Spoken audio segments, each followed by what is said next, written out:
One Question is brought to you by Turnkey Search, a top industry search firm since 1996.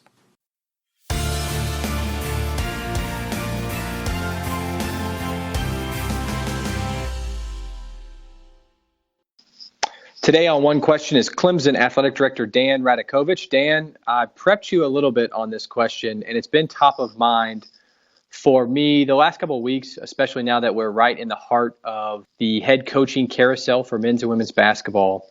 And that is, as an athletic director, if you are filling a head coaching position, how necessary in your mind is it to, at some point in the process of vetting and talking to candidates, to reach out to that candidate's athletic director and say, hey, I'm talking to your basketball coach, or I'm talking to your football coach, or I'm talking to your baseball coach. Where do you stand on that question? And I have some follow-ups, but let's start there.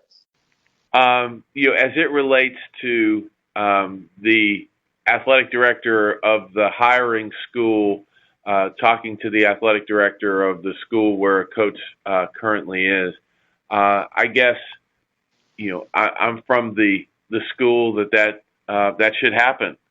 Now, the interesting part of all of that is when you feel like you're getting to the point where that particular coach is someone that you have interest in, there is a high probability that the media has already speculated through various sources that coach is interested, or there's interest from you in a particular job opening.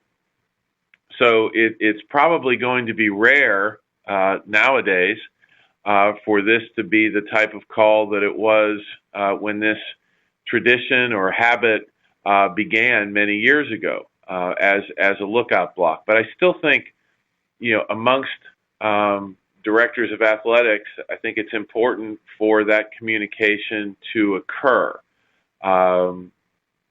It's just, I think, professional courtesy and something that I feel is really important.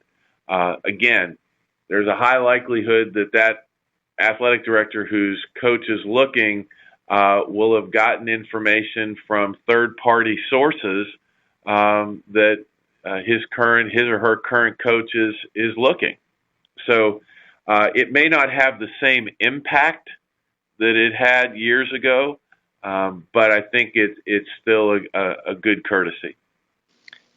In this day and age, is there any replacement value of somebody else making the call for you? And I'm specifically thinking about search firms being the middleman here in potentially making that call to the athletic director with the sitting head coach with whom you're potentially recruiting to come to your institution? Or does it still need to be, in your view, you calling that athletic director directly? The search firms have great value in today's world of trying to attract talent to your institution.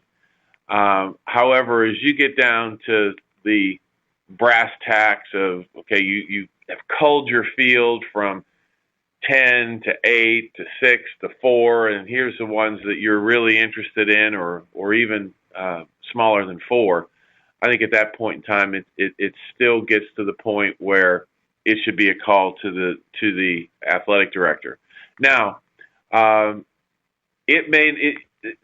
are some sports where it may be associate AD to associate AD, SWA to SWA. But I think the communication should still occur to let that campus know that their coach is looking at another opportunity. Could it occur even as late in the process that you have a verbal agreement, or maybe, Dan, even a signature on paper from a head coaching candidate and or his legal representation, and then you call the sitting your contemporary about what's about to happen? Or does the timing need to preferably? I think that's a little late. That's a little late in the process, Matt, to be real honest. You're probably going to sit and meet with the coach before you hire him, and right. I think that's probably the best time to do it. Is before you meet with the coach, that you let that AD know. Now, conversely, many contracts that I've seen over time require the employee to notify their employer if they are going to have conversations with another university or another employer. So it may come to the point where you call that AD and they said, "Yeah, I know. Sam just told me that he was looking to interview with you," and so that can happen too. But you may not know the intricacies of that employee's employment agreement. So last question on this front. Do you think there's any generational trends that apply to this topic, or just given the heightened competitiveness of our industry, which day after day becomes more competitive from every angle, is there any leeway you would give to this type of communication, or do people my age in the younger 30s or even younger than that, do you see there could be a generational shift in times to come? Well, I think there's certainly a generational shift. I think there are folks who would direct message another colleague and say, "Hey, look, I'm going to talk to your coach," because that's their favored form of communication. I really don't. It doesn't have to be a phone call. It's just, that would be my preferred method. But sometimes, as it relates to the fast-paced world, and as you say, competitive world, as long as the information reaches the source, however someone best sends information, it should be in a mode that the receiver of the information is also utilizing that. If somebody direct messaged me on something like that, it may be a couple of months before I find that out.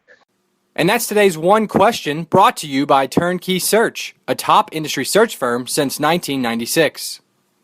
One Question is designed to give D1 Ticker subscribers valuable insights on how executive leaders in college athletics think about key issues on their respective campuses, in their departments, or within their leagues and conferences. One Question is brought to you by Turnkey Search, a top industry search firm since 1996.